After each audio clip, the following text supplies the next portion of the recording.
Good morning students. In today's class I am going to explain you another challenge before the Indian democracy, that is communalism. Today communalism is considered as one of the major challenges to the Indian democracy, because democracy requires, as I said in the previous classes, democracy requires the active participation of all the citizens in the political process of the government. But communalism affect the successful working of democracy. The communalism creates many problems in democratic system. So, what is communalism? Communalism means it is an ideology. Communalism is an ideology of the followers of one religion considers the followers of other religion as inferior. It is an ideology of the follower of one religion considers that the followers of the other religion as inferior, which means it is an ideology in which the members of the one religion considers that the members of the other religions are inferior and other religion also inferior. Their religion is superior, other religions are inferior, and the followers of other religions are also inferior. So, this kind of ideology is called as an communalism. ಕೋಮುವಾದ ಅಂತ ಹೇಳಿದರೆ ಅದೊಂದು ಡೆಮೋಕ್ರಸಿಗೆ ಪ್ರಜಾಪ್ರಭುತ್ವಕ್ಕೆ ದೊಡ್ಡ ಸವಾಲು ಅಂತೇಳಿ ಹೇಳ್ತೇವೆ. ಯಾಕೆ ಅದು ಪ್ರಜಾಪ್ರಭುತ್ವಕ್ಕೆ ದೊಡ್ಡ ಸವಾಲು ಅಂತ ಹೇಳಿದರೆ, ಯಾವಾಗ people inculcate the communalism feeling or the communal feeling in the minds of the in their minds, this communal feeling prevent the people to take part actively in the political process of the government ಅಂತೇಳಿ. ಯಾವಾಗ ಒಬ್ಬ ವ್ಯಕ್ತಿಯ ಮನಸ್ಸಲ್ಲಿ ಕೋಮುವಾದ ಭಾವನೆ ತುಂಬಿಕೊಂಡಿರ್ತದೆ, ಆವಾಗ ಅವನು ಒಂದು ಡೆಮೋಕ್ರಸಿಯ ಪ್ರೋಸೆಸ್ಸಲ್ಲಿ active ಆಗಿ ಪಾರ್ಟಿಸಿಪೇಟ್ ಮಾಡ್ತಾನೆ ಅಂತೇಳಿ ಹೇಳಲಿಕ್ಕೆ ಆಗೋದಿಲ್ಲ. ಅವನು ಆ್ಯಕ್ಟಿವ್ ಆಗಿ ಪಾರ್ಟಿಸಿಪೇಟ್ ಮಾಡಿಲ್ಲ ಅಂತ ಹೇಳಿದ್ರೆ ಡೆಮೋಕ್ರಸಿ ಸಕ್ಸಸ್ ಆಗಲಿಕ್ಕೆ ಸಾಧ್ಯವೇ ಇಲ್ಲ ಅಂತೇಳಿದರೆ, ಕಮ್ಯುನಲ್ ಫೀಲಿಂಗ್ ಅನ್ನುವಂಥದ್ದಿದ್ದಾಗ ಅವನಿಗೆ ಒಂದು ಫೀಲಿಂಗ್ ಆಫ್ ಒನ್ನೆಸ್ ಬರುವಂಥದ್ದು ತುಂಬ ಕಷ್ಟ. ಹಾಗಾದರೆ ಕೋಮುವಾದ ಅಂತ ಹೇಳಿದ್ರೇನು? ಅದೊಂದು ಸಿದ್ಧಾಂತ. ಈ ಸಿದ್ಧಾಂತದಲ್ಲಿ ಏನು ತಿಳ್ಕೊಳ್ತಾರೆ ಅಂತ ಹೇಳಿದರೆ, ಒಂದು ಧರ್ಮದ ಬೆಂಬಲಿಗರು ಉಳಿದ ಧರ್ಮದ ಬೆಂಬಲಿಗರನ್ನು ಕೀಳರಿಮೆಯಿಂದ ಕಾಣ್ತಾರೆ. ಮತ್ತು ಅವರೇನು ತಿಳ್ಕೊಳ್ತಾರಂತ ಹೇಳಿದರೆ, ನಮ್ಮ ಧರ್ಮವೇ ಶ್ರೇಷ್ಠ, ಉಳಿದವರ ಧರ್ಮಗಳೆಲ್ಲ ನಿಕೃಷ್ಟ, ಹಾಗೆ ನಾವೇ ಶ್ರೇಷ್ಠ, ಇನ್ನೊಂದು ಧರ್ಮವನ್ನು ಪ್ರತಿಪಾದಿಸುವವರು ಅಥವಾ ಅದರ ಬೆಂಬಲಿಗರು ಯಾರಿದ್ದಾರೆ ಅವರೆಲ್ಲರೂ ಕೂಡ ನಿಕೃಷ್ಟ ಅಂತೇಳಿ. Their religion is superior, other religions are inferior and the followers of the other religions are also inferior ಅಂತೆ. ನಮ್ಮ ಧರ್ಮವೇ ಶ್ರೇಷ್ಠ, ನಮ್ಮ ಧರ್ಮವೇ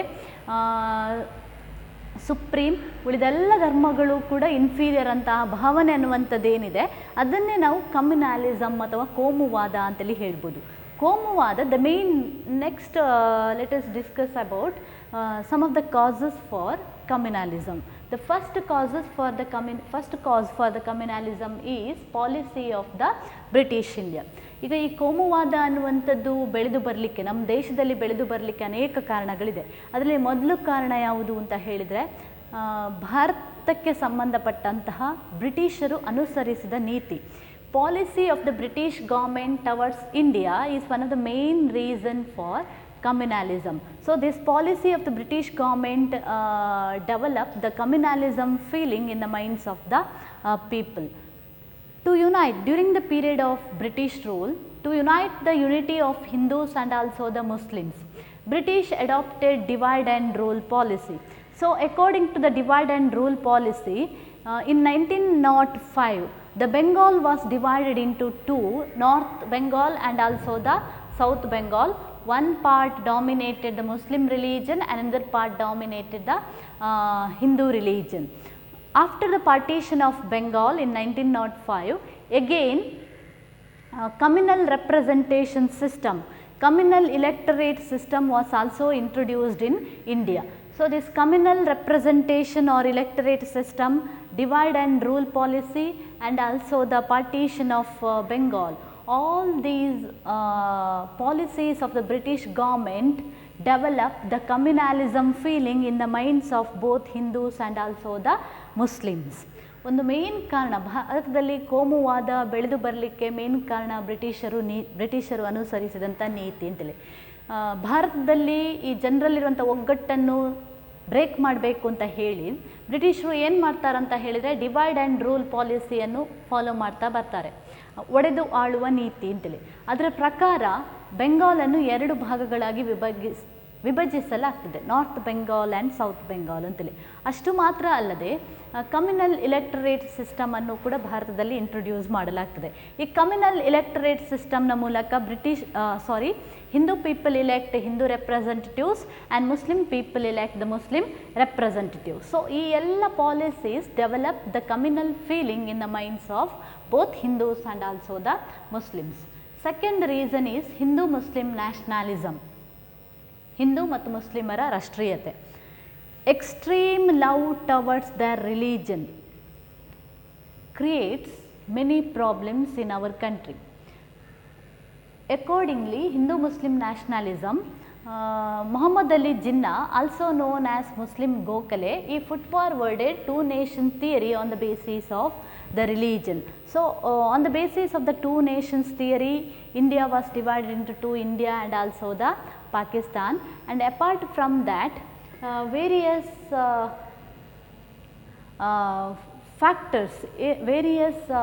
factors also contributed for the communalism, contributed for the development of the communalism in India.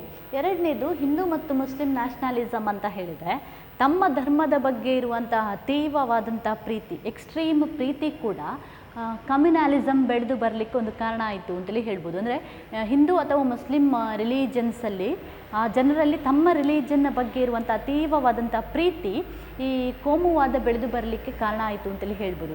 ನಾವು Mohammed Ali ಜಿನ್ನರನ್ನು Muslim Gokhale ಅಂತೇಳಿ ಹೇಳ್ತಾರೆ. ಅವ್ರು ಏನು ಮಾಡ್ತಾರೆ ಅಂತ ಹೇಳಿದರೆ ಟೂ ನೇಷನ್ ಥಿಯರಿಯನ್ನು ಮುಂದುವರಿಸ್ತಾರೆ. ಆ ಟೂ ನೇಷನ್ನ ಥಿಯರಿಯ ಪ್ರಕಾರ ಭಾರತ 2 ಭಾಗಗಳಾಗಿ ವಿಭಜಿಸಲಾಗ್ತದೆ. ಪಾಕಿಸ್ತಾನ ಅನ್ನುವಂಥದ್ದು purely created on the basis of the religion. ಹೀಗೆ ಪಾಕಿಸ್ತಾನವನ್ನು ಧರ್ಮದ ಆಧಾರದ ಮೇಲೆ ಏನು ಮಾಡಲಾಗ್ತದೆ ಅಂತ ಹೇಳಿದರೆ ಕ್ರಿಯೇಟ್ ಅನ್ನುವಂಥದ್ದು ಮಾಡಲಾಗ್ತದೆ. ಈ before and also after the partition of India, ಭಾರತದಲ್ಲಿ ಬ್ರಿಟಿಷರು ಇರುವಾಗ ಆಗಿರ್ಬೋದು ಅಥವಾ ಭಾರತವನ್ನು ಬಿಟ್ಟು ಹೋದ ನಂತರವೂ ಕೂಡ ಬ್ರಿಟಿಷರ ಮೈಂಡಲ್ಲಿ ಏನಿತ್ತು ಅಂತ ಹೇಳಿದರೆ ಇಂಡಿಯಾಕ್ಕೆ ಇಂಡಿಪೆಂಡೆನ್ಸ್ ಕೊಟ್ಟ ನಂತರ ಕೂಡ ಇಂಡಿಯಾದಲ್ಲಿ ಪೀಸ್ ಅನ್ನುವಂಥದ್ದು ಇರಬಾರ್ದು ಅನ್ನುವ ಕಾರಣಕ್ಕೋಸ್ಕರವೇ ಅವರು ಈ ಎಲ್ಲ ಪಾಲಿಸಿಯನ್ನು ಫಾಲೋ ಮಾಡ್ತಾ ಬಂದರು. ಈ ಎಲ್ಲದರಿಂದಾಗಿ ಏನಾಯಿತು ಅಂತ ಹೇಳಿದರೆ after the independence also the communalism feeling ಅನ್ನುವಂಥದ್ದು, ಈ communal problems creates various problems especially in our country. Next, third one, communal right. After the partition of India and Pakistan, communal riots took place both in India and also the Pakistan. Some of the fundamentalists are those who believes that their religion is superior and all other religions are inferior. So such peoples are called as a fundamentalist. Fundamentalists are those who believes that their religion is superior, all other religions are inferior ಅಂತೇಳಿ ನಾವು ಮೂಲಭೂತವಾದಿಗಳು ಅಂತ ಹೇಳ್ತೇವೆ. Fundamentalist ಅಂತ ಹೇಳಿದರೆ ಮೂಲಭೂತವಾದಿಗಳು ಅಂತೇಳಿ. ಯಾರನ್ನು ಮೂಲಭೂತವಾದಿಗಳು ಅಂತ ಕರಿತೇವೆ ಅಂತ ಹೇಳಿದರೆ ಯಾರು ತಮ್ಮ ಧರ್ಮವೇ ಶ್ರೇಷ್ಠ, ಉಳಿದೆಲ್ಲ ಧರ್ಮಗಳು ನಿಕೃಷ್ಟ ಅಂತೇಳಿ ತಿಳ್ಕೊಂಡಿರ್ತಾರೆ ಅವರನ್ನು ನಾವು ಮೂಲಭೂತವಾದಿಗಳು ಅಂತೇಳಿ ಕರಿತೇವೆ. ಈ some of the fundamentalists after the partition of India misused or exploited these situations and exploit or harass the minorities of religious minorities. ಈ communal riots after that the demolition of the Babri Masjid, demolition of the Babri Masjid is also one of the main reason. This factor also contributed for these problems ಅಂತೇಳಿ ಹೇಳ್ಬೋದು. So all these factors created a strong feeling of hatredness both in Hindus and also the Muslims ಅಂತೇಳಿ. ಈ ಪಾರ್ಟಿಷನ್ನ ನಂತರ ಏನಾಯಿತು ಅಂತ ಹೇಳಿದರೆ ಕೋಮು ಗಲಭೆಗಳು ಭಾರತದ ಬೇರೆ ಬೇರೆ ಕಡೆಗಳಲ್ಲಿ ಕೋಮು ಗಲಭೆಗಳಾಯಿತು. ಹಾಗೆ ಪಾಕಿಸ್ತಾನದಲ್ಲಿ ಕೂಡ ಬೇರೆ ಬೇರೆ ಕಡೆಗಳಲ್ಲಿ ಕೋಮು ಗಲಭೆಗಳಾಯಿತು. ಪಾಕಿಸ್ತಾನದಲ್ಲಿ ಎಷ್ಟೋ ಜನ ಮೈನಾರಿಟೀಸ್ ಯಾರಿದ್ದಾರೆ, ಹಿಂದೂ ರಿಲಿಜನ್ನಿಗೆ ಯಾರು ಸೇರಿದ್ದಾರೆ ಅವರನ್ನೆಲ್ಲ ಎಕ್ಸ್ಪ್ಲಾಯ್ಟ್ ಮಾಡಲಾಯಿತು ಅಥವಾ ದೌರ್ಜನ್ಯ ಮಾಡಲಾಯಿತು, ಅವರ ಮೇಲೆ ದೌರ್ಜನ್ಯ ಅನ್ನುವಂಥದ್ದು ಎಸಗಲಾಯಿತು ಆ ಟೈಮಲ್ಲಿ. ಈ ಘಟನೆಯ ನಂತರ ಅಥವಾ ಈ ಬಾಬ್ರಿ ಮಸೀದಿಯ ಧ್ವಂಸದ ನಂತರ ಈ ಎರಡೂ ಕಮ್ಯುನಿಟಿಗಳಲ್ಲಿ, ಹಿಂದೂ ಮತ್ತು ಮುಸ್ಲಿಂ ಕಮ್ಯುನಿಟಿಗಳಲ್ಲಿ ಎರಡೂ ಧರ್ಮಗಳ ನಡುವೆ ದ್ವೇಷ ಭಾವನೆ ಅನ್ನುವಂಥದ್ದು ಜಾಸ್ತಿ ಆಗ್ತಾನೆ ಹೋಯಿತು ಅಂತೇಳಿ ಹೇಳ್ಬೋದು. Next fourth one, politically manipulated. Communalism is a politically manipulated in our country to gain the support of the particular community or for the purpose of the vote bank. Sometimes the political parties also use the communalism. Communalism is one of the main weapon to get the support of the particular community. Hence it is very difficult to prevent the communalism in our country ಅಂತೇಳಿ. ಕೆಲವು ಸಂದರ್ಭದಲ್ಲಿ ಇದು ರಾಜಕೀಯ ಪ್ರೇರಿತ ಕೂಡ. Communalism ಅನ್ನುವಂಥದ್ದು ಇವತ್ತು ಇಷ್ಟು ಡೆವಲಪ್ ಆಗಲಿಕ್ಕೆ ಕಾರಣ ಏನು ಅಂತ ಹೇಳಿದರೆ ಅದು ರಾಜಕೀಯ ಪ್ರೇರಿತವಾಗಿದೆ ಅಂತೇಳಿ. ಅಂದರೆ ವೋಟ್ ಬ್ಯಾಂಕ್ ಪಾಲಿಟಿಕ್ಸಿಗೋಸ್ಕರ ಅಥವಾ ತಮ್ಮ ಒಂದು ಸ್ವಾರ್ಥ ಸಾಧನೆಯನ್ನು ಈಡೇರಿಸೋದಕ್ಕೋಸ್ಕರ, ಅಧಿಕಾರಕ್ಕೆ ಬರೋದಕ್ಕೋಸ್ಕರ ಕೆಲವೊಂದು ರಾಜಕೀಯ ಪಕ್ಷಗಳು ಏನು ಮಾಡ್ತದೆ ಅಂತ ಹೇಳಿದರೆ ಧರ್ಮವನ್ನೇ ಅಸ್ತ್ರವನ್ನಾಗಿ ಮಾಡಿಕೊಳ್ತದೆ ಮತ್ತು ಆ ಧರ್ಮದ ಜನರನ್ನು ಮಿಸ್ಯೂಸ್ ಮಾಡೋದ್ರ ಮೂಲಕ ಅಧಿಕಾರಗಳನ್ನು ಪಡೆದುಕೊಂಡು ಅವರಲ್ಲಿ ದ್ವೇಷ ಭಾವನೆಯನ್ನು ಉಂಟು ಮಾಡುವಂತಹ ಕೆಲಸಗಳನ್ನು ಮಾಡ್ತದೆ ಅಂತೇಳಿ. ಯಾಕಂತಂದರೆ ಹಿಂದೂ ಮುಸ್ಲಿಮ್ಸಲ್ಲಿ ಯುನಿಟಿ ಅನ್ನುವಂಥದ್ದು ಬಂದುಬಿಟ್ರೆ ಏನಾಗ್ತದೆ ಅಂತ ಹೇಳಿದ್ರೆ ಆ ಪಕ್ಷಗಳಿಗೆ ವೋಟ್ ಹಾಕುವವರು ಇರುವುದಿಲ್ಲ ಅಥವಾ ಅವರಿಗೆ ಅಧಿಕಾರಕ್ಕೆ ಬರಲಿಕ್ಕಾಗೋದಿಲ್ಲ. ಹಾಗಾಗಿ ಅವರು ಧರ್ಮವನ್ನು ಮುಂದಿಟ್ಟುಕೊಂಡು ಏನು ಮಾಡ್ತಾರೆ ಅಂತ ಹೇಳಿದರೆ ಜನರಲ್ಲಿರುವಂತಹ ಯುನಿಟಿಯನ್ನು ಒಡೆಯುವಂಥ ಕೆಲಸವನ್ನು ಕೆಲವು ರಾಜಕೀಯ ಪಕ್ಷಗಳು ಮಾಡ್ತಾ ಇರುವ ಕಾರಣದಿಂದಾಗಿಯೂ ಕೂಡ ಇವತ್ತು ಕೋಮುವಾದವನ್ನು ನಾವು ತಡೆಗಟ್ಟಲಿಕ್ಕೆ ಸ್ವಲ್ಪ ಕಷ್ಟ ಆಗ್ತಾ ಇದೆ ಅಂತೇಳಿ ಹೇಳ್ಬೋದು. Next, communality in organization. Communality in organizations means after the independence to protect the interest of Hindus and also the Muslim community. Various organizations, religious organizations are formed in India. For example, to protect the interest of Hindu community, Hindu Mahasabha was formed before the independence, and in the same way to protect the interest of Muslim community, Muslim League was also formed before the independence. After the independence, many other religious organizations are formed both in Hindu community and also in the Muslim community, and sometimes these organizations develop a strong feeling of hatredness and the communal feeling in the minds of the members of the particular religion. ಕೆಲವೊಂದು ಸಂದರ್ಭದಲ್ಲಿ ಈ ಧರ್ಮ ಆಧಾರಿತ ಸಂಘಟನೆಗಳ ಪಾತ್ರ ಅನ್ನುವಂಥದ್ದು ಕೂಡ ಈ ಕೋಮುವಾದ ಬೆಳೆದು ಬರಲಿಕ್ಕೆ ಕಾರಣ ಆಗಿದೆ ಅಂತೇಳಿ ಹೇಳ್ಬೋದು. ನಮ್ಮಲ್ಲಿ ಹಿಂದೂ ಮಹಾಸಭಾ ಅನ್ನುವಂಥದ್ದು ಇಂಡಿಪೆಂಡೆನ್ಸ್ಗಿಂತ ಮುಂಚೆ ಇತ್ತು. ಅದನ್ನು ಸ್ಥಾಪನೆ ಮಾಡಿದ ಕಾರಣ ಏನು ಅಂತ ಹೇಳಿದ್ರೆ ಹಿಂದೂಗಳ ಹಿತರಕ್ಷಣೆ ಮಾಡಬೇಕು ಅಂತೇಳಿ. ಹಾಗೆ ಮುಸ್ಲಿಂ ಲೀಗಿಗೆ ಸಂಬಂಧಪಟ್ಟ ಹಾಗೆ, ಮುಸ್ಲಿಮರಿಗೆ ಸಂಬಂಧಪಟ್ಟ ಹಾಗೆ ಮುಸ್ಲಿಂ ಲೀಗ್ ಅನ್ನುವಂಥ ಸ್ಥಾಪನೆ ಆಯಿತು. ಇವಾಗ ನಾವು ನೋಡೋದಿದ್ರೂ ಕೂಡ ಪ್ರತಿ ರಿಲಿಜನಲ್ಲಿ ಒಂದೊಂದು ಆರ್ಗನೈಸೇಷನ್ಸ್ ಇದೆ. ಇದು ಏನು ಮಾಡ್ತದೆ ಅಂತ ಹೇಳಿದರೆ ಆಯಾಯ ಧರ್ಮಗಳಿಗೆ ಸಂಬಂಧಪಟ್ಟ ಹಾಗೆ ಕೆಲಸ ಮಾಡ್ತಾ ಇದೆ. ಕೆಲವೊಂದು ಸಂದರ್ಭದಲ್ಲಿ ಈ ಧಾರ್ಮಿಕ ಸಂಘಟನೆಗಳು ಏನು ಮಾಡ್ತದೆ ಅಂತ ಹೇಳಿದರೆ ಜನರಲ್ಲಿ ದ್ವೇಷ ಭಾವನೆಯನ್ನು, ಇನ್ನೊಂದು ಧರ್ಮದ ಬಗ್ಗೆ ದ್ವೇಷ ಭಾವನೆಯನ್ನು ಮೂಡಿಸುವಂತಹ ಕೆಲಸಗಳನ್ನು ಮಾಡ್ತಾ ಇರುವ ಕಾರಣದಿಂದಾಗಿ ಇವತ್ತು ಕೋಮುವಾದ ಭಾವನೆ ಅನ್ನುವಂಥದ್ದು ಪ್ರಬಲವಾಗಿ ಜನರ ಮನಸ್ಸಲ್ಲಿ ಬೆಳಿಲಿಕ್ಕೆ ಸಾಧ್ಯ ಆಗಿದೆ ಅಂತೇಳಿ ಹೇಳ್ಬೋದು. So these are some of the causes for communalism. Next one is communalism as a threat to the Indian democracy. Definitely communalism is one of the main challenges before the Indian democracy. It affect the successful working of democracy in the various ways. They are, first one, communalism threatens national integrity or it threat to the national integrity. Communalism ಅನ್ನುವಂಥದ್ದು threatens the national integrity. When the people are divided on the basis of the religion, then it is very difficult to inculcate the feeling of oneness in the minds of the people. ಯಾವಾಗ ಜನರು ಧರ್ಮದ ಆಧಾರದ ಮೇಲೆ divide ಆಗಿರ್ತಾರೆ ಅವರಲ್ಲಿ ರಾಷ್ಟ್ರಪ್ರಜ್ಞೆಯನ್ನು, ರಾಷ್ಟ್ರೀಯತೆಯನ್ನು ಮೂಡಿಸುವಂಥದ್ದು ತುಂಬ ಕಷ್ಟ. That is why Constitution says that people always, as a citizen of India, we always think in terms of the nations, not on the basis of the member of particular religion, particular caste, etc., etcetera. But this communalism, ಯಾವಾಗ ಜನರು ಧರ್ಮದ ಆಧಾರದ ಮೇಲೆ divide ಆಗಿರ್ತಾರೆ ಆವಾಗ ಆ ಜನರ ಮನಸ್ಸಿನಲ್ಲಿ ನಾವೆಲ್ಲರೂ ಒಂದೇ ಅನ್ನುವಂಥ ಭಾವನೆಯನ್ನು ತರುವಂಥದ್ದು ಕಷ್ಟ. ಆ ಭಾವನೆ ಬರಲಿಲ್ಲ ಅಂತ ಹೇಳಿದರೆ ನಮ್ಮ ದೇಶದ ಭಾವೈಕ್ಯತೆಯನ್ನು ಕಾಪಾಡಿಕೊಳ್ಳುವಂಥದ್ದು ಕೂಡ ತುಂಬ ಕಷ್ಟ ಅಂತೇಳಿ ಹೇಳ್ಬೋದು. Next second one, threat to nationalism and patriotism. As I said earlier, communalism threatens the nationalism feeling and also the patriotism feeling. It is very difficult to bring or inculcate the feeling of oneness in the minds of the people when the people are divided on the basis of the religion. When the people are divided on the basis of the religions, they always think in terms of their religion rather than the nations.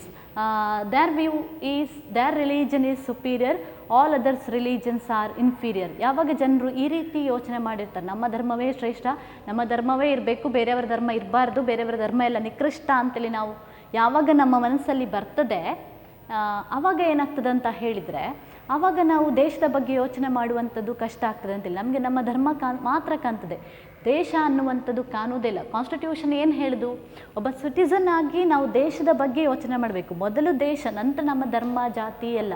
ದೇಶ ಇದ್ದರೆ ನಮ್ಮ ಧರ್ಮ ಜಾತಿ, ದೇಶ ಇಲ್ಲ ಅಂತ ಹೇಳಿದರೆ ಯಾವುದೂ ಇಲ್ಲ.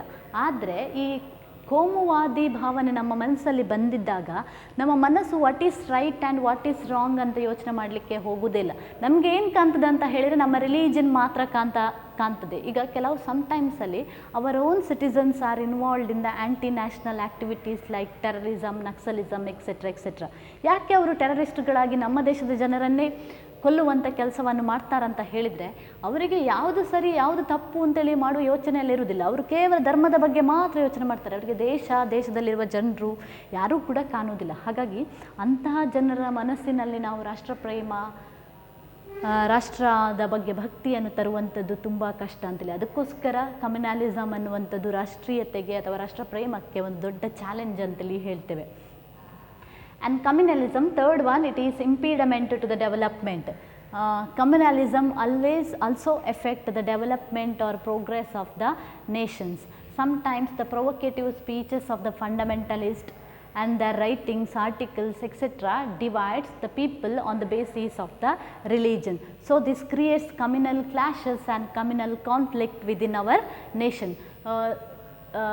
These communal clashes and also the communal conflict hinders the development process of the nation ಅಂತೇಳಿ. ನಮ್ಗೆ ಗೊತ್ತಿದೆ, ಯಾವಾಗ ಜನರು ಧರ್ಮದ ಮೇಲೆ ಡಿವೈಡ್ ಆಗಿ ಹೋಗ್ತಾರೆ ಆವಾಗ ಆ ದೇಶದಲ್ಲಿ ಕೋಮು ಗಲಭೆಗಳು ಆಗುವಂಥದ್ದು ಸಾಮಾನ್ಯ ಅಂತೇಳಿ. ಕೋಮು ಗಲಭೆಗಳಾದಾಗ ಅದು ಅಷ್ಟು ಬೇಗ ಸ್ಟಾಪ್ ಆಗ್ತದೆ ಅಂತೇಳಿ ಹೇಳಲಿಕ್ಕಾಗೋದಿಲ್ಲ.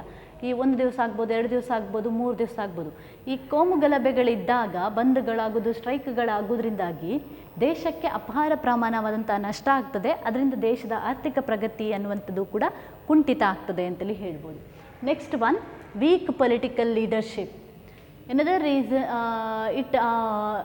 ವೀಕ್ ಪೊಲಿಟಿಕಲ್ ಲೀಡರ್ಶಿಪ್ ಅಂತ ಹೇಳಿದರೆ ದುರ್ಬಲ ರಾಜಕೀಯ ನಾಯಕತ್ವ.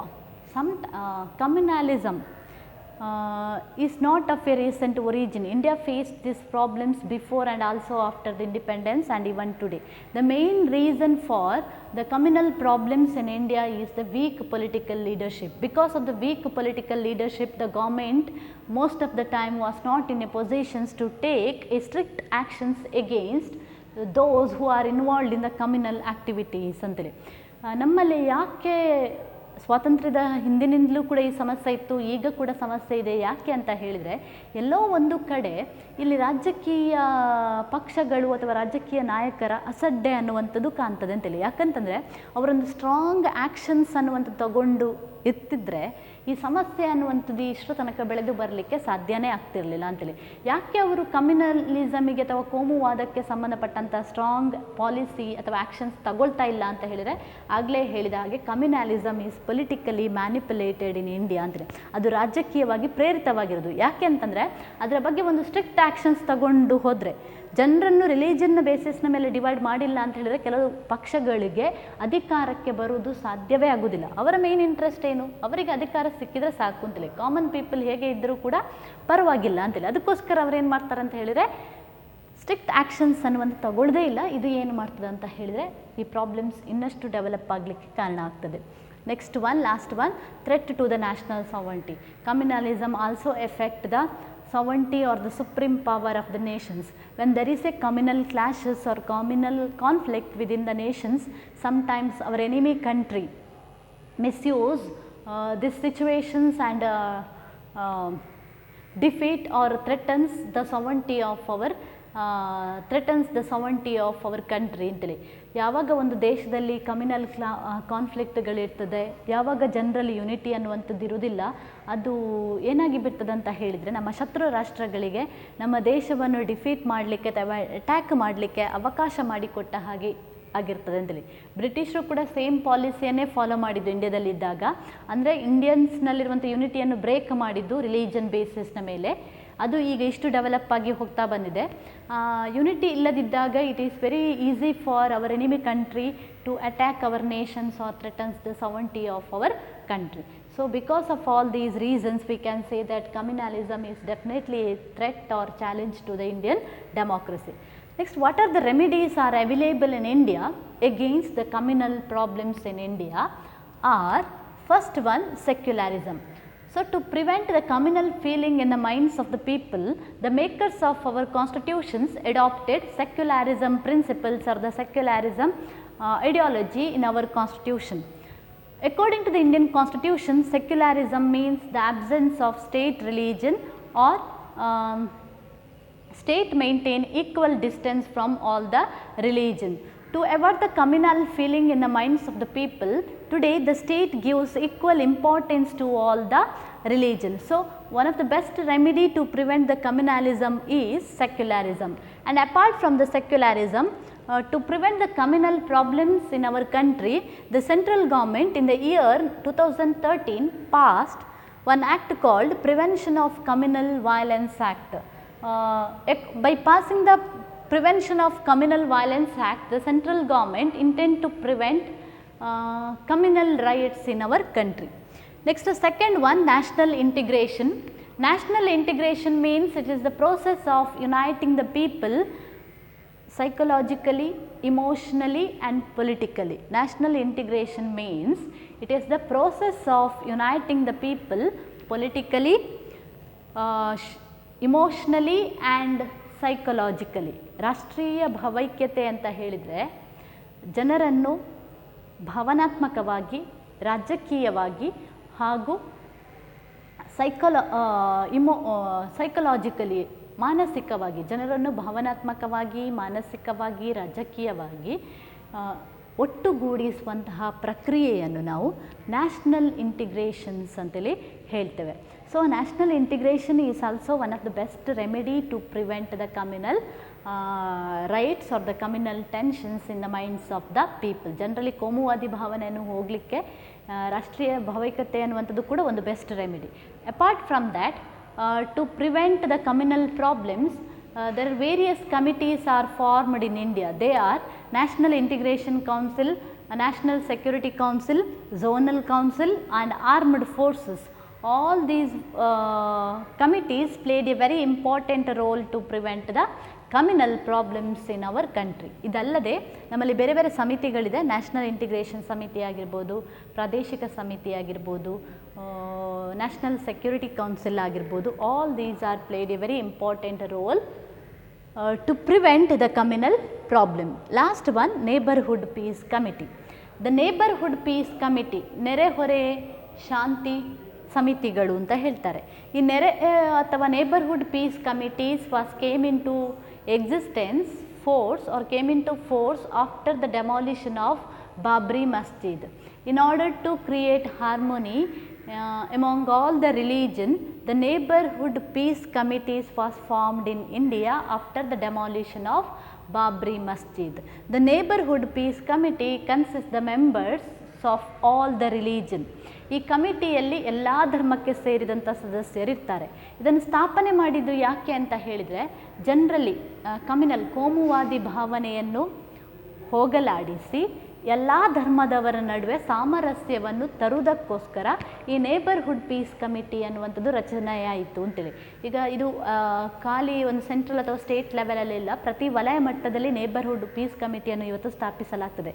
ಅಂದರೆ ಎಲ್ಲಿ ಕಮ್ಯುನಲ್ ಟೆನ್ಷನ್ಸ್ಗಳು ಜಾಸ್ತಿ ಇರ್ತದೆ, ಕೋಮುವಾದಿ ಕೃತ್ಯಗಳು ಎಲ್ಲಿ ಜಾಸ್ತಿ ಆಗ್ತದೆ, ಸೆನ್ಸಿಟಿವ್ ಏರಿಯಾದಲ್ಲಿ ಅಲ್ಲಿ ಜಾಸ್ತಿಯಾಗಿ ನೇಬರ್ಹುಡ್ ಪೀಸ್ ಕಮಿಟೀಸನ್ನು ಫಾರ್ಮ್ ಮಾಡಲಾಗ್ತದೆ. ಅವ್ರು ಏನು ಮಾಡ್ತಾರೆ ಅಂತ ಹೇಳಿದ್ರೆ, ಸಭೆ ಮಾಡೋದ್ರ ಮೂಲಕ ಪರ್ಟಿಕ್ಯುಲರ್ ರಿಲೀಜನ್ನ ಮೆಂಬರ್ಸ್ಗಳೇನಿದ್ದಾರೆ, ಲೀಡರ್ಸ್ಗಳೇನಿದ್ದಾರೆ, ಹಿಂದೂ ಧರ್ಮದ ನಾಯಕರು ಹಿಂದೂ ಧರ್ಮದವರಿಗೆ ಕರೆ ಕೊಡೋದ್ರ ಮೂಲಕ ಆಗಿರ್ಬೋದು, ಮುಸ್ಲಿಂ ಕ್ರಿಶ್ಚಿಯನ್ ಹೀಗೆ ಅವರವರ ರಿಲೀಜನ್ನ ಫಾಲೋವರ್ಸ್ಗೆ ಕರೆ ಕೊಡೋದ್ರ ಮೂಲಕ ಶಾಂತಿ ಮತ್ತು ಆರ್ಡರನ್ನು ಸ್ಥಾಪನೆ ಮಾಡೋದಕ್ಕೆ ಇವರು ಪ್ರಮುಖ ಪಾತ್ರವನ್ನು ವಹಿಸ್ತಾರೆ ಅಂತೇಳಿ ಹೇಳ್ಬೋದು. So today neighbourhood peace committees also plays a very important role to avoid the communal clashes and also the communal feeling in the minds of the people. So these are the remedies are available in our country to prevent the communal problem. Next challenge, that is the another challenge before the Indian democracy, that is terrorism, will be discussed in the next class. Thank you.